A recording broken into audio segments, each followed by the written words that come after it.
Hello friends, दृष्टा classes के YouTube channel पर आप सभी का स्वागत है। इस वीडियो में हम प्रतिशत अर्थात परसेंटेज के प्रश्नों को सॉल्व करना सीखेंगे और इसका टाइप है प्रतिशत परिवर्तन पर आधारित प्रश्न। तो चलिए शुरू करते हैं पहले प्रश्न से।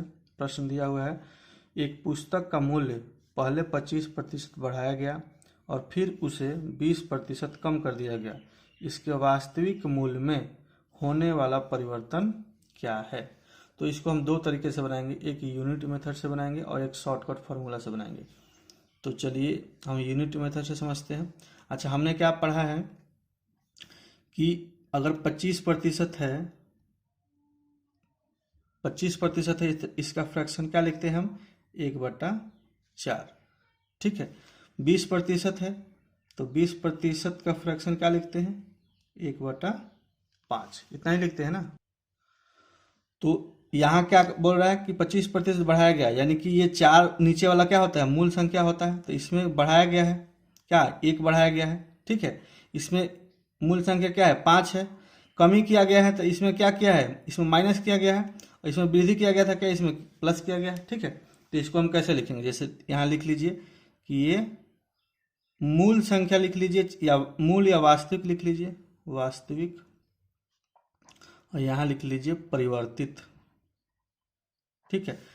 तो 25% की वृद्धि हुआ, यानी कि अगर यूनिट फ्रैक्शन में तोड़ेंगे तो क्या हो जाएगा? 1/4। तो ये मूल संख्या क्या है? यहाँ पर 4 है। तो ये बढ़ गया, कितना बढ़ गया? 1 पॉइंट बढ़ गया, तो क्या हो जाएगा? ये 5 हो जाएगा ना।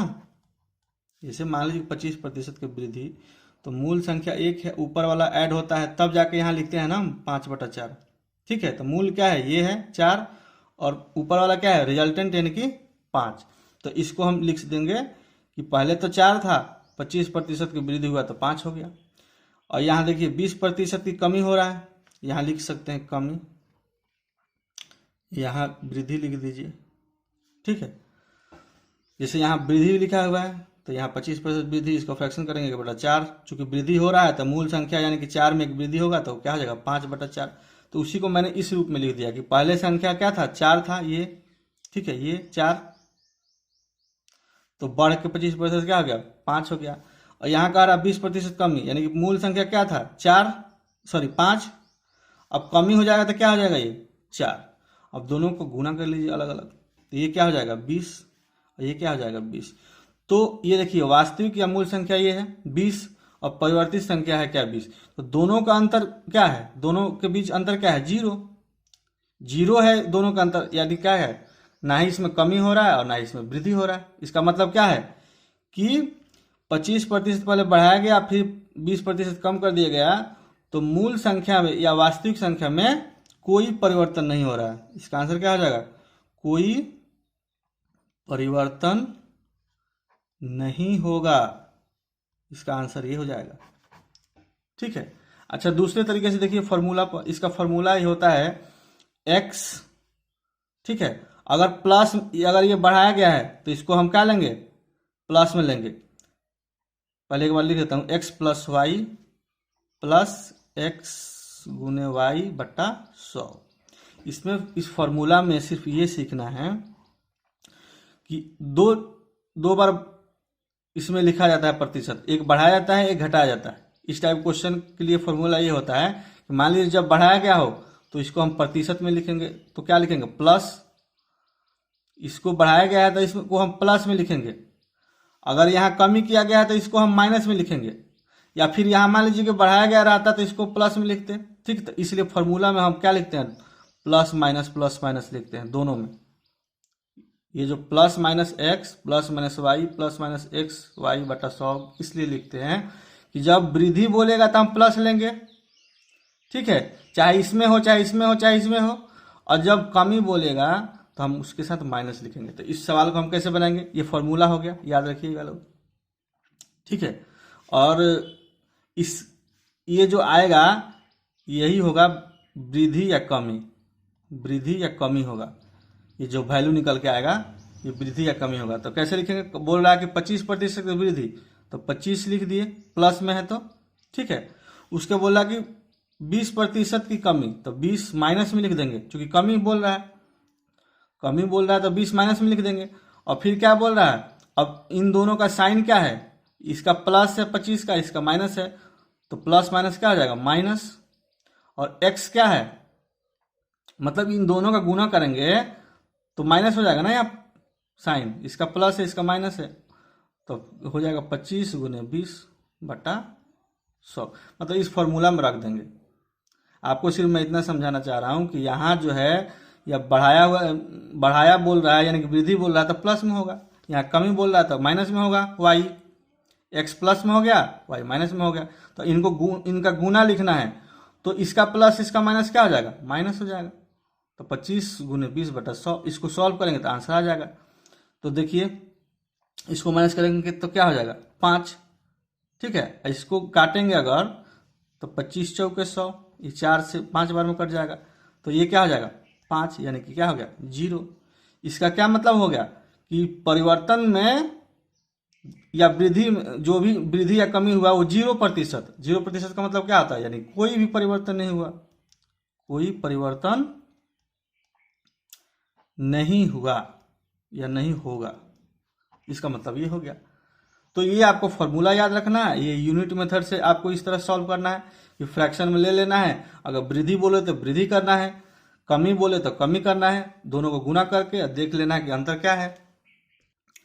अगला प्रश्न है कि यदि चीनी की खपत 12 किलो केजी से बढ़कर 15 केजी हो जाती है तो प्रतिशत वृद्धि ज्ञात कीजिए। अच्छा, पहले खपत कितना है, पहले खपत जो है 12 केजी है। क्या बोल रहा है कि चीनी की खपत 12 केजी, तो यानी कि पहले खपत क्या है 12 केजी है, और अब खपत कितना हो गया बढ़ के, अब खपत क्या हो गया चीनी का बढ़ के 15 केजी हो गया। तो वृद्धि कितना हुआ, वृद्धि हो गया 15 माइनस 12 बराबर क्या हो जाएगा 3 केजी का वृद्धि हो गया, ठीक है। तो पूछ रहा कि प्रतिशत वृद्धि ज्ञात कीजिए, प्रतिशत वृद्धि निकालना है। तो वृद्धि कितना हुआ 3 बट्टा कितने से वृद्धि हुआ, यानी कि 12 से बढ़ के 15 हुआ, यानी कि बट्टे में क्या लिख देंगे 12। अब प्रतिशत बोल रहा है निकालने के लिए तो 100 से गुना कर देंगे, इसको सॉल्व करेंगे तो आंसर आ जाएगा 3 चौके 12 हो जाएगा, ये 4 से कट जाएगा 25 बार, तो क्या आंसर हो जाएगा 25%, यही हमारा आंसर हो जाएगा। यहाँ आप लिख सकते हैं प्रतिशत वृद्धि, प्रतिशत वृद्धि बराबर, और वृद्धि कितना हुआ 3 बट्टे में 12, क्योंकि 12 से बढ़ के 15 हुआ है, ठीक है। तब 3/12 अब गुने 100 कर देंगे, इसको सॉल्व करेंगे तो 25% आंसर हो गया, यही पूछ रहा था वो।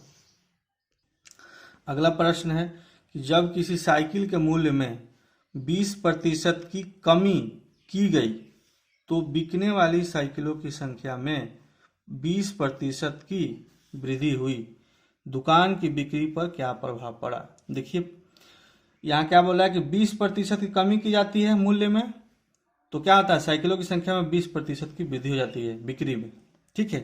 तो यूनिट मेथड से हम कैसे बनाएंगे, 20% को हम फ्रैक्शन में क्या लिखते हैं 1/5, ठीक है। और यहाँ क्या बोल रहा है कमी, और यहाँ क्या बोल रहा है वृद्धि, तो हम एक लिख लेंगे कि वास्तविक के मूल्य, और ये हो गया परिवर्तित मूल्य, ठीक है।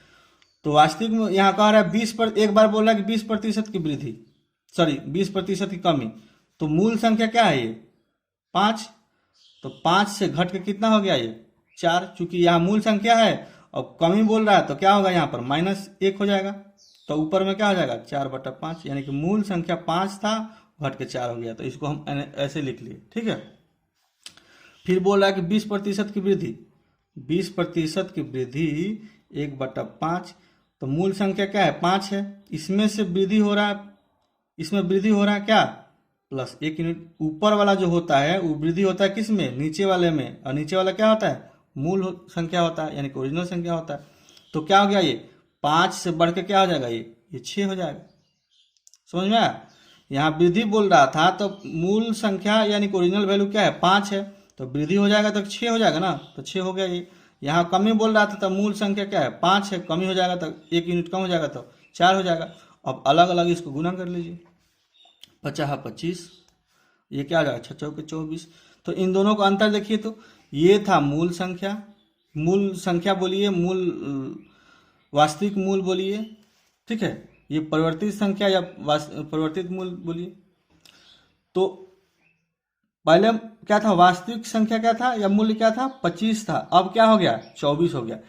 तो कमी कितने का आया, 1 का आया, ठीक है। तो -1 बट्टा कितने पर कमी आया, 25 पर, तो 25 गुने 100, ठीक है। तो ये क्या हो जाएगा, कटेगा तो 25 चौके 100, यानी कि क्या हो जाएगा आंसर, -4%, ठीक है। तो चूंकि माइनस में यहाँ पे आ रहा है, इसका मतलब क्या हुआ, इसका माइनस में आ रहा है, इसका मतलब हुआ कि ये 4% की कमी हुआ बिक्री में। यहाँ माइनस आया, इसका मतलब क्या हुआ कि 4% की क्या हुआ, कमी हो गया। क्या पूछ रहा, बिक्री पर क्या प्रभाव पड़ा, तो 4% की बिक्री में कमी हो गया, ठीक है। अच्छा, इसी को हम शॉर्ट तरीके से फॉर्मूला बनाते तो क्या लिखते, यहाँ देखिए यहाँ 20% की कमी बोल रहा था, तो मैं क्या लिखता फॉर्मूला में, -x, ठीक है। यहाँ वृद्धि बोल रहा था, क्या लिखते +y। पिछले क्वेश्चन में मैंने प्लस माइनस में इसलिए दिखाया था कि आपको समझ में आ जाए कि जब वृद्धि होगा तो प्लस में लिखना है और कमी होगा तो माइनस में लिखना है, ठीक है। तो यहाँ देखिए कमी हो रहा था, मैंने क्या लिख लिया, माइनस में लिख लिया। यहाँ क्या हो रहा है, वृद्धि हो रहा है तो प्लस में लिख लिया। अब चूंकि दोनों का गुना लिखना है XY, तो साइन क्या होगा, दोनों का गुना होगा, तो माइनस और प्लस क्या हो जाएगा, -100, इसी में वैल्यू रख देंगे, ठीक है। तो क्या आ जाएगा, यहाँ -20 + 20 और -20 × 20, ठीक है, बट्टा 100। तो ये क्या होगा, ये तो 0 हो जाएगा, ठीक है, माइनस। अच्छा, 1 0 से 1 0, 1 0 से 1 0, तो ये क्या हो जाएगा गुना में 4, इसका मतलब क्या हुआ, -4। तो चूंकि यहाँ -4 दिखा रहा है, इसका मतलब क्या है, माइनस दिखा रहा है, इसका मतलब क्या है कि कमी हुआ है, ठीक है, कमी हुआ है। तो आंसर हमारा क्या हो जाएगा, चूंकि ये प्रतिशत में परिवर्तन हम लोग निकाल रहे थे, प्रतिशत निकाल रहे थे ना यहाँ पर हम लोग, तो क्या होगा, यहाँ पर 4% की कमी आंसर हो जाएगा। यहाँ माइनस में आ गया, इसका मतलब क्या है, 4% की कमी आ गया बिक्री में। और यहाँ भी देख लीजिए आप, कमी ही हो रहा था। तो आप शॉर्ट तरीके से इस तरह से बनाइएगा, ठीक है, यूनिट मेथड से इस तरीके से बनाइएगा, दोनों शॉर्ट तरीका ही है।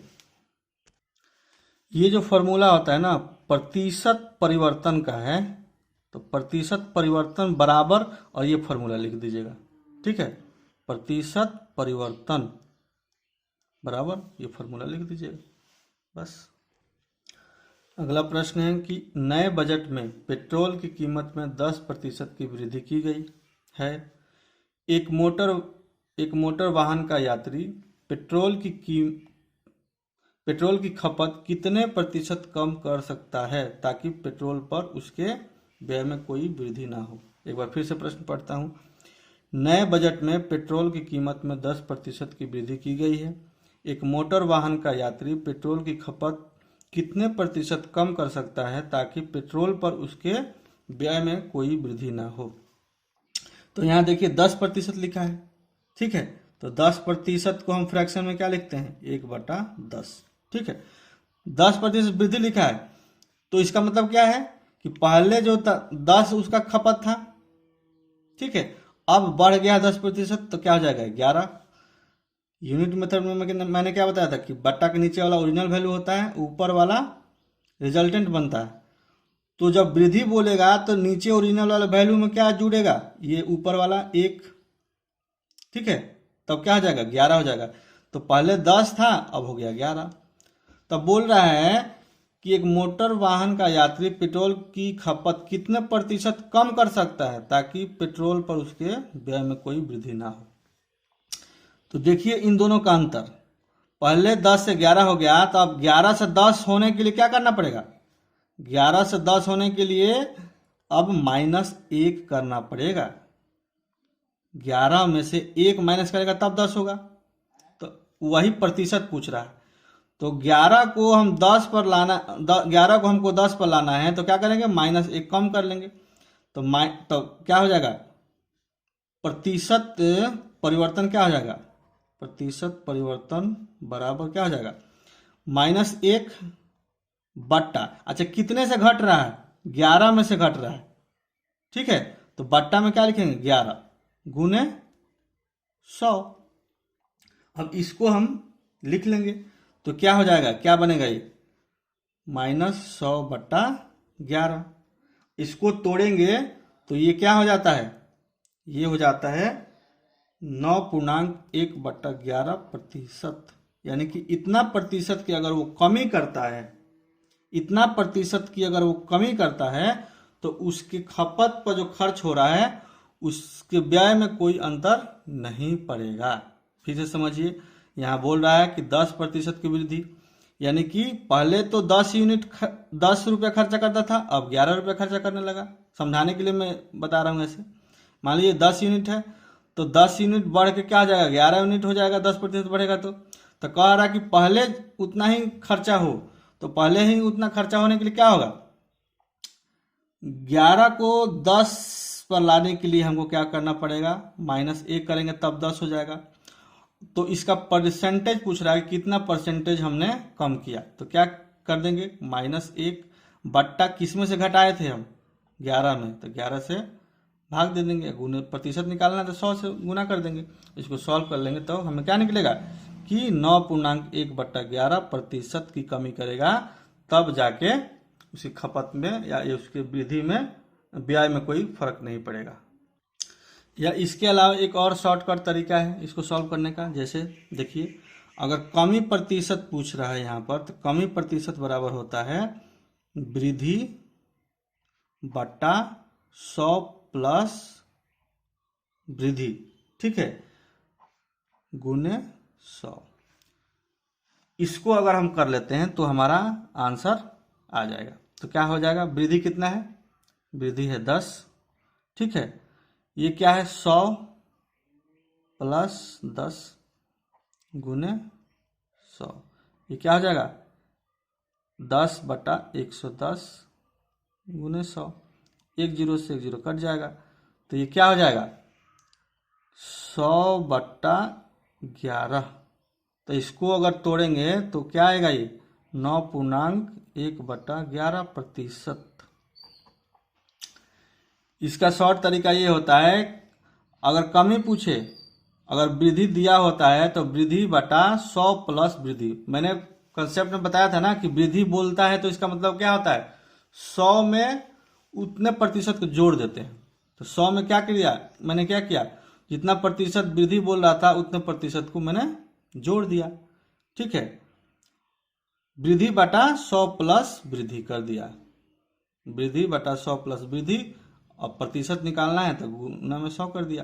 तो ये जो निकल के आता है वो कमी निकल के आता है। अगर यहाँ पर कमी होता और वृद्धि पूछता तो इसका उलट हो जाता, यहाँ पर क्या हो जाता, यहाँ पर हो जाता वृद्धि, और यहाँ पर कमी बट्टा 100 माइनस कमी हो जाता। क्योंकि मैंने बताया था कि कमी, अगर कमी बोले तो क्या करना है, 100 में से कमी को माइनस करना होता है। तो चूंकि यहाँ पर वृद्धि वाला था तो हमने यहाँ पर जोड़ दिया, तो ये फॉर्मूला हो जाता है। ये फॉर्मूला भी आप लोग याद रख सकते हैं। या इसी फॉर्मूला को दूसरे तरीके से कैसे लिखा जाता है, यहाँ लिख देता हूँ मैं, यहाँ से यहाँ लिख लेता हूँ कि लिखा जाता है कि कमी प्रतिशत बराबर, इसको लिखा जाता है कि x बट्टा 100 प्लस x गुने 100। दोनों एक ही चीज है। यहाँ मैंने वृद्धि को क्या मान लिया है, x मान लिया है, ठीक है। तो दोनों फॉर्मूला एक ही है, ठीक है। आगे आप क्वेश्चन जब सॉल्व करिएगा तो यहाँ कमी आएगा, अब पूछेगा कितने प्रतिशत की वृद्धि करें कि व्यय में कोई परिवर्तन ना हो, तब वहाँ फॉर्मूला ये उलट जाएगा। तब क्या हो जाएगा, वहाँ पर आगे बताऊंगा मैं आपको, लेकिन फिर भी यहाँ पर लिख देता हूँ। तो वो हो जाएगा कि वृद्धि प्रतिशत बराबर यहाँ पर x बट्टा 100 माइनस x गुने 100। वहां पर ये फॉर्मूला लगेगा जहां पर यहाँ पर कमी दे दिया होगा, अब पूछेगा कितना प्रतिशत की वृद्धि करें कि व्यय में कोई परिवर्तन ना हो। तो ये इस वाले फॉर्मूले का इस्तेमाल हम आगे के प्रश्नों में करेंगे। अगला प्रश्न देखिए, बोला कि चावल का मूल्य 25 रुपया प्रति किलोग्राम से बढ़कर 30 रुपया प्रति किलोग्राम हो जाती है। खर्च को समान बनाए रखने के लिए खपत को कितने प्रतिशत कम किया जाना चाहिए। अच्छा, मान लीजिए कि पहले क्या था, पहले रेट क्या था, 25 रुपया था, अब क्या हो गया, 30 रुपया हो गया। ठीक है, तो 25 रुपया से 30 रुपया हो गया, तो वृद्धि कितना हो गया, 5 रुपया के। तो कह रहा है कि खर्च को समान बनाए रखने के लिए खपत को कितने प्रतिशत कम किया जाना चाहिए। पहले 25 रुपया चावल था, अब 30 रुपया हो गया, यानी कि वृद्धि कितना हो गया, 5 रुपया प्रति किलोग्राम। तो चूंकि पैसा हमको उतना ही खर्चा करना है, हमको खर्च नहीं बढ़ाना, तो हम क्या करेंगे, जितना वृद्धि हुआ है उसको कम करेंगे। तो 30 से हमको 25 रुपया ही खर्चा करना है। दूसरे तरीके से समझिए कि मान लीजिए कि 25 रुपया पहले खर्चा होता था, अब 30 रुपया खर्चा हो रहा है, तो वृद्धि कितना हुआ, 5 रुपया। लेकिन हमको 5 रुपया अधिक खर्चा नहीं करना है, हमको 25 रुपया ही खर्चा करना है। तो हम क्या करेंगे, 30 रुपया को हम 25 रुपया वापस लाएंगे, तो क्या हो जाएगा, -5 हो जाएगा। ठीक है, तो ये -5 हो जाएगा। तो इसको कैसे करेंगे, देखिए इसको प्रतिशत परिवर्तन कैसे होगा, प्रतिशत परिवर्तन बराबर क्या होता है, जितना कमी करना है हमको -5 बटा किससे कमी करना है, 30 से, गुने 100। तो ये क्या हो जाएगा, 25 छक्का 150, ये 3 दूनी 6 हो जाएगा। ठीक है, ये हो जाएगा 50, तो ये -50 बटा 3 हो जाएगा। तो इसको काटेंगे तो क्या हो जाएगा, -16.2 बटा 3 प्रतिशत आ जाएगा हमको। यानी कि अगर हम इतना प्रतिशत की कमी करेंगे, माइनस का यहाँ लगा है चिन्ह, इसका मतलब क्या होता है, कमी करना है। ठीक है, तो इतना प्रतिशत कमी करेंगे तो खर्च जो है परिवर्तित नहीं होगा। एक बार फिर समझ लीजिए कि पहले चावल का मूल्य 25 रुपया था, अब 30 रुपया हो गया, यानी कि वृद्धि कितना हो गया, 5 रुपया का हो गया। लेकिन हमको खर्च अपना उतना ही रखना है, तो हम क्या करेंगे, उस 5 को माइनस कर लेंगे जो बढ़ा हुआ था। ठीक है, जो 5 रुपया बढ़ा था उसको माइनस कर लेंगे, ऐसे समझिए। या फिर 30 रुपया को हमको लाना है 25 रुपया पर, तो क्या करेंगे, -5 कर लेंगे कम, बात वही है। तो बोल रहा है प्रतिशत निकालने के लिए, तो क्या करेंगे, -5 बट्टे में क्या, हमने 30 रुपया में से कम किया था, तो बट्टे में क्या करेंगे, 30 रुपया लिख देंगे, गुने 100। तो इसको सॉल्व करेंगे तो हमारा आ जाएगा 16.2 बटा 3 प्रतिशत। चूंकि यहाँ माइनस में है तो क्या हो जाएगा, कमी हो जाएगा। ठीक है, इसको इस तरह से सॉल्व करेंगे, आंसर हमारा मिल जाएगा। अगला प्रश्न है कि एक श्रमिक के वेतन में 25% की वृद्धि हुई है। मूल वेतन को बहाल करने के लिए नए वेतन को किस प्रतिशत से कम किया जाना चाहिए। क्वेश्चन कह रहा है कि वेतन में 25% की वृद्धि हो गई। ठीक है, तो फिर बोल रहा है कि मूल वेतन को बहाल करने के लिए, यानी कि पहले जितना पैसा उसको मिलता था उतना ही पैसा मिलने के लिए नए वेतन को कितने प्रतिशत कम किया जाना चाहिए ताकि मूल वेतन के बराबर पैसा मिले। बात समझ में आएगा। वेतन जो है 25% बढ़ गया, तो बोल रहा है कि पहले जितना ही वेतन मिले उसके लिए नए वेतन में से, यानी कि बढ़े हुए वेतन में से कितने प्रतिशत को माइनस करना चाहिए। ठीक है, ये वाला क्वेश्चन है। तो डायरेक्ट फॉर्मूला से आप बना सकते हैं। क्या था, यहां पर वृद्धि बोल रहा है ना, तो वृद्धि बोल रहा है तो क्या लिखेंगे हम यहाँ पर, अगर वृद्धि को x मान लेते हैं, 25% की वृद्धि को x मान लेते हैं, तो क्या आ जाएगा फॉर्मूला, x बटा 100 प्लस एक्स। 100 प्लस एक्स इसलिए कर रहे हैं ना कि यहाँ वृद्धि बोल रहा है। ठीक है, तो ऊपर लिख देते हैं प्रतिशत बटा 100 प्लस प्रतिशत, अब इसमें गुना 100, तो ये जो निकल के आएगा वो कमी प्रतिशत निकल के आएगा। ठीक है, जब यहाँ वृद्धि दिया हो, वृद्धि प्रतिशत दिया हो और यहाँ कमी प्रतिशत निकालना हो, तो कमी प्रतिशत बराबर क्या होता है, इसी को, इस फॉर्मूला को हम दूसरे तरीके से कैसे लिखेंगे, जैसे मैंने पहले बोला था, प्रतिशत कमी जो होगा, कमी प्रतिशत जो होगा, ये कमी प्रतिशत जो होगा उसको लिखेंगे कि वृद्धि बट्टा 100 प्लस वृद्धि गुने में 100, इस तरीके से भी लिख देंगे। ठीक है, तो यहां पर मैंने क्या मान लिया है, 25 को x मान लिया है। चूंकि वृद्धि करना है तो क्या होगा, 100 प्लस वृद्धि यानी कि 100 प्लस x कर दिया था, इसमें रख दीजिए। तो क्या निकल के आ जाएगा, 25 बट्टा, डायरेक्ट में कर रहा हूं 100 प्लस 25 करूंगा तो क्या हो जाएगा 125। ये 25 है ना, x हमने 25% माना है, तो क्या हो जाएगा 100 प्लस 25 125 गुने 100। तो 25 पचे 100, ये 5 से कटेगा 20 बार में, तो आंसर क्या आ जाएगा 20% की क्या होगा, कमी प्रतिशत। यही निकल के आ गया कि 20% की अगर कमी करते हैं तो मूल वेतन बहाल हो जाएगा। ठीक है।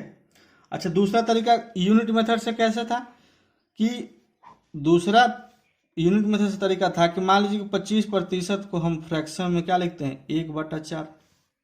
यहाँ क्या लिख रहा है, वृद्धि। तो मूल वैल्यू क्या होता है यहाँ पर, ओरिजिनल वैल्यू 4, तो 4 से बढ़ के 25% क्या हो जाएगा, वो 5।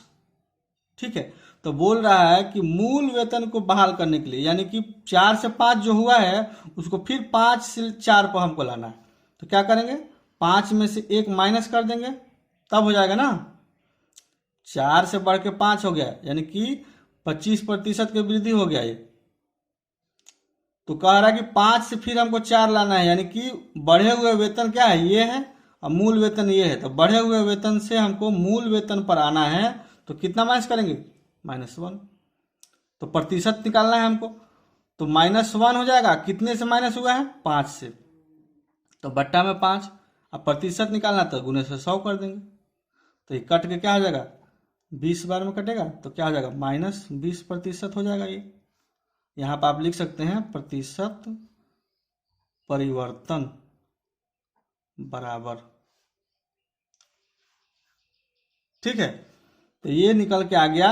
अब देखिए यहाँ पर माइनस लगा हुआ है, माइनस लगा है, इसका मतलब क्या है, यहाँ पर कमी किया गया है। यहाँ माइनस लगा है, इसका मतलब कमी किया गया है। ठीक है, तो इस तरह से सॉल्व कर सकते हैं आप। थोड़ा सा देखने में आपको असुविधा हो सकता है, मैं छोटा छोटा लिख दिया यहाँ पर। यहाँ प्रतिशत परिवर्तन मैंने लिखा है बराबर। ठीक है, अगला प्रश्न दिया हुआ कि एक कार 16,000 रुपये में खरीदी, इसका मूल्य 10% प्रति वर्ष के हिसाब से कम होता जा रहा है, 2 साल बाद मूल्य कितना होगा। एक कार 16,000 में खरीदी गई है और उसका मूल्य जो है 10% प्रति वर्ष क्या हो रहा है, कम हो रहा है, तो 2 साल बाद उसका मूल्य क्या होगा, पूछ रहा है क्वेश्चन। तो इसको 3 तरीके से हम लोग बनाएंगे। ठीक है, तो देखिए पहला तरीका से हम बनाते हैं यूनिट मेथड से। ठीक है, अच्छा मान लीजिए कि यहाँ पर क्या लिखा है 10%। 10% को फ्रैक्शन में क्या लिखेंगे हम, 10% को हम फ्रैक्शन में 1/10 लिख देंगे। यहाँ क्या बोल रहा है कि कम होता जा रहा है, कम हो रहा है, इसका मूल्य 10% प्रति वर्ष के हिसाब से क्या हो रहा है, कम हो रहा है। यानी कि मूल यूनिट मेथड में क्या है, बट्टे के नीचे वाला ओरिजिनल वैल्यू यानी मूल संख्या होता है। तो क्या हो रहा है, 10 से ये क्या हो रहा है, 9 हो जा रहा है। ठीक है, ये ओरिजिनल वैल्यू में से ऊपर वाला घटता है ना, कमी बोल रहा है तो ओरिजिनल वैल्यू में से ऊपर वाला घटेगा, तो कितना घटेगा, -1 घटेगा। तो 10 से क्या हो जाएगा, 9 हो जाएगा, यानी कि 10 से क्या हो जाएगा, 9 हो जाएगा। और चूंकि ये बोल रहा है कि 2 वर्ष बाद, 2 वर्ष बाद बोल रहा है कि उसका मूल्य क्या होगा, तो हम क्या करेंगे, एक बार और घटाएंगे 10%, यानी कि 10 से क्या हो जाएगा, 9। यहाँ 2 साल बोल रहा है, यानी कि 2 बार हमको निकालना पड़ेगा 10% की कमी। तो क्या हो जाएगा, 10 से 9 हो गया, फिर 10 से 9 हो गया। अब इसको अलग अलग गुना कर लीजिए, तो क्या हो जाएगा, ये 100, ये क्या हो जाएगा 81। तो चूंकि ये क्या है, ये मूल संख्या है, और ये क्या है, कमी वाला, कमी के बाद जो है परिवर्तित संख्या है। बात समझिए, ये जो है या इस साइड जो मैंने लिखा है ये मूल संख्या है, और ये क्या है, कमी होने के बाद 10% की कमी होने के बाद परिवर्तित संख्या है। ठीक है, तो इधर वाले गुना कर लिए तो 100 आ गया। ये मूल संख्या है, ये परिवर्तित संख्या है। और चूंकि कार की मूल्य क्या दिया है 16,000, तो कार का मूल्य 16,000 जो क्या है वही वास्तविक है।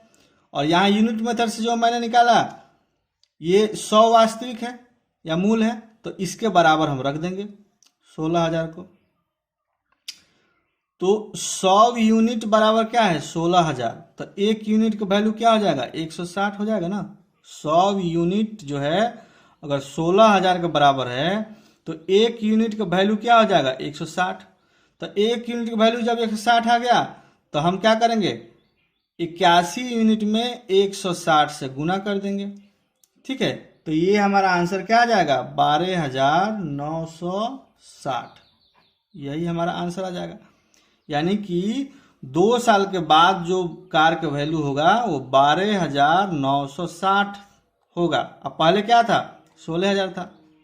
तो यूनिट मेथड से इस तरह से बनाया जाता है। एक बार फिर से समझ लीजिए। मैंने क्या किया कि 10% को फ्रैक्शन में लिख लिया। यहाँ बोल रहा है कि क्या कमी बोल रहा है, तो मूल वैल्यू क्या होता है बटा के नीचे वाला मूल वैल्यू होता है, ऊपर वाला माइनस होता है। तो ठीक है, मूल वैल्यू 10 है, ये 10 है, तो 10% कमी होने के बाद क्या हो जाएगा ये 9 हो जाएगा। और चूंकि 2 साल पूछ रहा है यानी कि 2 बार हम लोग क्या करेंगे माइनस कर देंगे, तो फिर क्या होगा 10 से ये भी 9 हो जाएगा। अब इसको हमने अलग अलग गुना कर लिया। अच्छा, इस साइड वाला जो हम लिखे थे, इस साइड वाला ये क्या था मूल संख्या था या मूल वैल्यू था, और इधर वाला क्या था 10% की कमी वाला यानी कि परिवर्तित संख्या था। तो ये आ गया 100, ये आ गया 81। ये जो है मूल संख्या है, तो मूल संख्या क्या है कार का वैल्यू 16,000 था, तो मैंने उसके बराबर रख दिया। तो 100 यूनिट का वैल्यू क्या हो गया 16,000, तो एक यूनिट का वैल्यू निकल के आ जाएगा कितना 160 रुपया। तो क्या हो जाएगा 81 यूनिट का वैल्यू निकाल देंगे हम। तो इसमें क्या कर देंगे 81 में 160 से गुना कर देंगे तो 12,960 आ जाएगा। तो यही जो वैल्यू आएगा 2 साल बाद जो है मूल्य होगा वो यही होगा। अच्छा, दूसरे तरीके से समझिए, कार के वैल्यू कितना है, कार के वैल्यू है 16,000। ठीक है, बोल रहा है कि 10% की कमी हो रहा है प्रति वर्ष। अच्छा, 10% को अगर हम कम कर दें, अच्छा मैंने कंसेप्ट में बताया था कि 10% या कितना भी प्रतिशत की कमी बोले तो क्या करते हैं 100 में से उतना प्रतिशत को माइनस कर लेते हैं। तो 100 में से हम 10% को माइनस कर लेंगे। ठीक है, तो क्या बच जाएगा 90% बच जाएगा।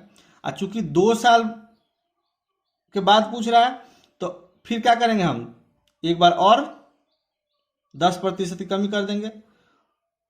तो मैंने क्या बताया था कि 100 में से जितना भी प्रतिशत की कमी करना होता है उसको कमी कर देते हैं। तो 100 में से 10% कमी करेंगे तो क्या बचेगा फिर 90/100 हो जाएगा। इसको सॉल्व करेंगे तो देखिए 2 जीरो से ये 2 जीरो कट गया, ये 2 जीरो से ये 2 जीरो कट गया, तो 160 गुने इसको गुना करेंगे 981, तो क्या हो जाएगा 12,960, ये आंसर हो जाएगा। ये कैसे हुआ एक बार फिर समझिए। मूल वैल्यू क्या है 16,000। ठीक है, यहाँ बोल रहा है कि 10% की कमी। तो मैंने क्या बताया था आप लोगों को कि यहाँ देखिए मैंने बताया था कि कमी जब भी बोले तो क्या हम करते हैं 100 में से कमी करते हैं जितना भी प्रतिशत होता है। कॉन्सेप्ट वाले वीडियो में मैंने बताया था। तो यहाँ बोल रहा है कि 10% की कमी हो रहा है प्रति वर्ष, तो मैं क्या कर लूँगा 10% कमी करूँगा तो 100 में से 10% कितना हो जाएगा 90%। तो मैंने उसी को क्या लिख लिया गुना में 90%, यानी कि 90/100। चूंकि 2 साल बाद पूछ रहा है तो फिर एक बार माइनस होगा 10%, तो फिर मैंने गुना में क्या लिख लिया 90/100। इसको सॉल्व किया आंसर हो गया। अच्छा, तीसरा तरीका ये है कि चक्रवृद्धि ब्याज का एक फॉर्मूला होता है। ठीक है, फॉर्मूला क्या होता है कि a बराबर p इंटू 1 - r/100 के पावर n, ये फॉर्मूला होता है चक्रवृद्धि ब्याज का। उस फॉर्मूला से बनाएंगे। इसका मतलब क्या होता है a का मतलब होता है मिश्र धन, p का मतलब होता है प्रिंसिपल यानी कि मूलधन, r परसेंटेज और n का वैल्यू क्या होता है समय। तो इसमें हम अगर रख देंगे तो क्या हो जाएगा p का वैल्यू क्या है 16, मूलधन क्या है 16,000, सॉरी यहाँ 16,000 हो जाएगा मूलधन ये। ठीक है, -1 इंटू 1 - r क्या है 10% कमी हो रहा है, ठीक है, तो 10/100। और 2 साल के बाद पूछ रहा है तो पावर क्या हो जाएगा 2। इसको सॉल्व करेंगे तो 16,000। अच्छा ये तो कट जाएगा, इसका एलसीएम निकालेंगे तो क्या हो जाएगा, यहाँ 10 में से 1 जाएगा तो क्या हो जाएगा 9, तो ये हो जाएगा 9/10⁻²। ठीक है, इसको सॉल्व करेंगे तो 16,000 गुने 9/10, या इसको स्क्वायर कर देंगे तो क्या हो जाएगा 81 हो जाएगा ना। इसको स्क्वायर करेंगे 9 को तो 81 हो जाएगा, और ये क्या हो जाएगा 100 हो जाएगा। ये भी तरीका है, 81 तो ये 2 0 से 2 0 कट जाएगा। ठीक है, तो क्या बचेगा 160 गुने 81 होगा, तो ये हो जाएगा 12,960। हमारा आंसर यही हो जाएगा। तो ये 3 तरीके से बताया मैंने। सबसे आसान तरीका है ये कौन सा, यूनिट मेथड। ये वाला अगर सीखिएगा तो हर जगह आपका इस्तेमाल होगा और अच्छा से आसानी से क्वेश्चन बन जाएगा। अगला प्रश्न दिया हुआ है कि 2 क्रमागत छूट 12% और 5% के समतुल्य एकल छूट कितने प्रतिशत की है। 2 बार छूट दिया जाता है, एक बार 12%, एक बार 5%। तो बोल रहा है कि उसके समतुल्य एक छूट कितने प्रतिशत का होगा। ठीक है, तो इसका एक फॉर्मूला होता है, क्या होता है कि x + y - x y/100, ये फॉर्मूला होता है। ठीक है, एकल छूट के लिए फॉर्मूला होता है। एकल छूट का मतलब यानी कि दोनों का मिला के कितना प्रतिशत छूट होगा। तो इसमें अगर हम वैल्यू रखेंगे तो क्या हो जाएगा 12x हो जाएगा, y क्या हो जाएगा 5% -12 गुने 5/100, ये क्या हो जाएगा 17 माइनस। अच्छा इसको हम काटें, अच्छा है 12×5 = 60। ठीक है, 12×5 = 60 कर लेते हैं /100, 1 0 से 1 0 कटेगा। ठीक है, 17 माइनस इसको क्या लिख सकते हैं 0.6 लिख सकते हैं, तो क्या बन जाएगा ये 16.4 हो जाएगा ये प्रतिशत। आप इतना कैलकुलेशन ना करके आप जितना भी शॉर्ट तरीके से कर सकते हैं कीजिए, मैंने समझाने के लिए अलग अलग स्टेप में लिख दिया। ठीक है, लेकिन ये फॉर्मूला इस्तेमाल होगा। दो छूटों का एक समतुल्य जब छूट निकालना होता है तो ये फॉर्मूला इस्तेमाल करते हैं। ठीक है, कि दोनों को जोड़ देते हैं और दोनों को गुना करके जो जोड़ होता है उसमें से माइनस कर लेते हैं। बस यही होता है कि इन दोनों को जोड़ लिया और फिर इन दोनों को गुना करके अब बट्टा में 100 लिख दिया, माइनस कर लिया। बस ये फॉर्मूला होता है। या दूसरे तरीके से एक और तरीका है निकालने का, कि मान लीजिए कि 100 है। ठीक है, इसका 12% हम अगर छूट दे देते हैं तो छूट देने के बाद कितना बचेगा 100 हम इसलिए ले रहे हैं, देखिए 100% में तो 100 मैंने ले लिया। अच्छा 12% छूट देने के बाद क्या बचेगा, 12% छूट देने के बाद क्या बचेगा 88%, तो मैंने क्या लिख लिया 88% इसमें गुना कर लिया। फिर 5% का छूट देने के बाद क्या बचेगा 95% बचेगा ना, तो 95% को मैंने इसमें गुना कर लिया। तो ये जो आएगा उसको 100 में से माइनस कर लेंगे, तो देखिए ये 2 0 से 2 0 कट जाएगा। इसको गुना करेंगे, इसको गुना करेंगे, ठीक है, और इससे भाग दे देंगे तो क्या हो जाएगा 83/60। इसको गुना करेंगे तो आएगा बट्टे में 100, तो क्या हो जाएगा ये 83.6 हो जाएगा ये। अच्छा एक चीज देखिए कि बट्टा देने के बाद ये मूल्य प्राप्त हुआ, हमको बट्टा देने के बाद ये मूल्य प्राप्त हुआ है, तो हमको क्या निकालना है छूट। तो 100 में से इतना मूल्य हुआ छूट देने के बाद, तो इस मूल्य को अगर माइनस कर लेंगे हम तो एकल छूट निकल के आ जाएगा। तो इसको 83.6 माइनस कर देंगे तो ये आ जाएगा 16.4%। अब फिर से समझिए, मैंने क्या किया कि प्रतिशत अपने आप में 100 होता है, तो 100 ले लिया मैंने। चूंकि 12% छूट दिया गया है, तो छूट देने के बाद कितना बचेगा? 88%। 88% लिख लिया। 5% छूट देने के बाद क्या बचेगा? 95%। तो 95% छूट निकलेगा, और ये कैलकुलेशन हो क्या आ गया? 83.6।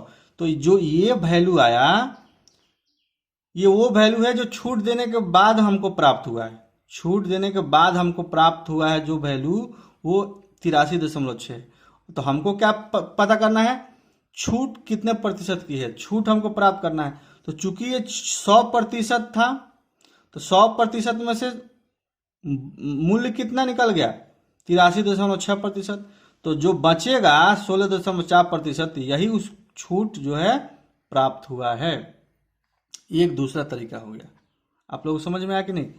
हमने सिर्फ इतना किया कि छूट देने के बाद जो वैल्यू बचा उसको निकाल लिया, और कुल वैल्यू यानी कि 100% में से जो बचा हुआ वैल्यू था उसको निकाल देंगे अगर, तो जो प्राप्त होगा वही हमारा क्या हो जाएगा? छूट हो जाएगा। ठीक है। अगला प्रश्न है, एक शॉपिंग मॉल में किसी वस्तु की लागत में 10% की वृद्धि की गई और फिर इसे 10% कम कर दिया गया था, तो कुल प्रतिशत वृद्धि या कमी कितनी है? फिर से पढ़िए। एक शॉपिंग मॉल में किसी वस्तु की लागत में 10% की वृद्धि की गई और फिर इसे 10% कम कर दिया गया था, तो कुल प्रतिशत वृद्धि या कमी क्या होगा? अच्छा, इसके पहले हमने क्वेश्चन किया था वृद्धि या कमी वाला, ठीक है, तो उसी तरह से निकाल लेंगे। प्रतिशत परिवर्तन हम लोग निकाल लेंगे। प्रतिशत परिवर्तन के लिए हमने क्या किया था? यहाँ क्या बोल रहा है? 10% की वृद्धि, तो क्या लिख देंगे? 10। यहाँ बोल रहा है क्या? 10% कमी, तो -10। ठीक है।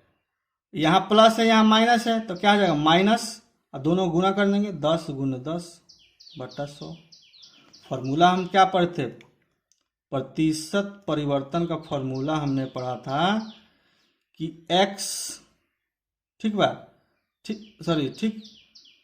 अच्छा, ये प्लस माइनस, ये भी प्लस माइनस, और ये भी प्लस माइनस XY/100। ऐसा हमने इसलिए लिखा था कि जब x प्लस में हो यानी वृद्धि में हो तो प्लस लिखेंगे, और x अगर कमी में हो तो माइनस लिखेंगे, y अगर वृद्धि में है तो प्लस लिखेंगे, और कमी में है तो माइनस लिखेंगे। ठीक है। और यहाँ पर मान लीजिए कि यहाँ पर x प्लस में है और यहाँ क्या है? माइनस में है, तो डायरेक्ट लिख देते हैं इसी को हम। अच्छा, इसको इस तरह से ना लिख के हम ऐसे भी लिख सकते थे कि 10 प्लस में है तो, सॉरी, वृद्धि में है तो प्लस लिख दिए, 10 माइनस, ठीक है, 10।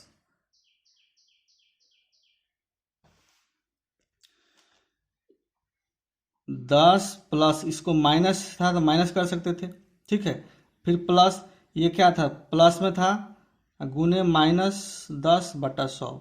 ऐसे भी लिख सकते थे कि ये 10 प्लस में है, ये प्लस मान लीजिए, और ये -10 में है, फिर प्लस यहाँ है, और दोनों को इसको सॉल्व करिएगा तो क्या आएगा? 10 -10, इसको गुना होगा तो क्या माइनस आ जाएगा? 10 × 10/100। तो ये कंफ्यूज मत होइएगा साइन से, क्योंकि यहाँ वृद्धि बोल रहा था 10%, तो मैंने प्लस में 10 लिख दिया। यहाँ कमी बोल रहा था तो -10 में लिख दिया। ठीक है। और दोनों को गुना करना है हमको। जब दोनों गुना कर देंगे तो साइन भी दोनों गुना होगा, प्लस माइनस, तो यहाँ माइनस आ गया। इसको सॉल्व कर देंगे तो क्या हो जाएगा? ये तो हो गया 0, ये क्या हो जाएगा? 1 0 से 1 0, 1 0 से 1 0। इसका मतलब क्या हो गया? ये भी, ये 1 हो गया, सॉरी, ये क्या हो गया? 1 हो गया, यानी कि -1% की क्या हो गया? कमी। कमी क्यों होगा? यहाँ माइनस में आ गया, यहाँ माइनस में, इसलिए हमको पता चल गया कि कमी हो रहा है। अच्छा, एक चीज और देखिए, शॉर्ट तरीका ये है कि किसी सवाल में अगर 10% की वृद्धि और 10% की ही कमी बोले, या 20% की वृद्धि या 20% की ही कमी बोले, तो हम क्या करते हैं? फॉर्मूला, उस स्थिति में हमेशा हानि होता है। जैसे फॉर्मूला देखिए कि हानि प्रतिशत जो होता है x² / 100%। इसका मतलब है कि सवाल में जितना प्रतिशत की वृद्धि हो रहा है उतना ही प्रतिशत की अगर कमी हो तो हर हाल में हानि ही होता है। यहाँ सवाल में क्या है कि 10% की वृद्धि हो रहा है, 10% की कमी हो रहा है, यानी कि x के वैल्यू दोनों जगह 10 ही है।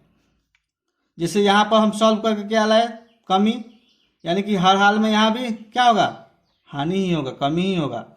तो ये जो फॉर्मूला है ये वहां लगता है जहां पर उतना ही वृद्धि हो जितना की कमी हो, तब इस फॉर्मूला का इस्तेमाल कर देते हैं। तो क्या हो जाएगा इस फॉर्मूला के अनुसार, x 10 का स्क्वायर बटा 100, यानी कि 100/100 क्या हो जाएगा 1। इधर क्या था, हानि प्रतिशत था ना, हानि प्रतिशत, यानी कि 1% का हानि हो जाएगा।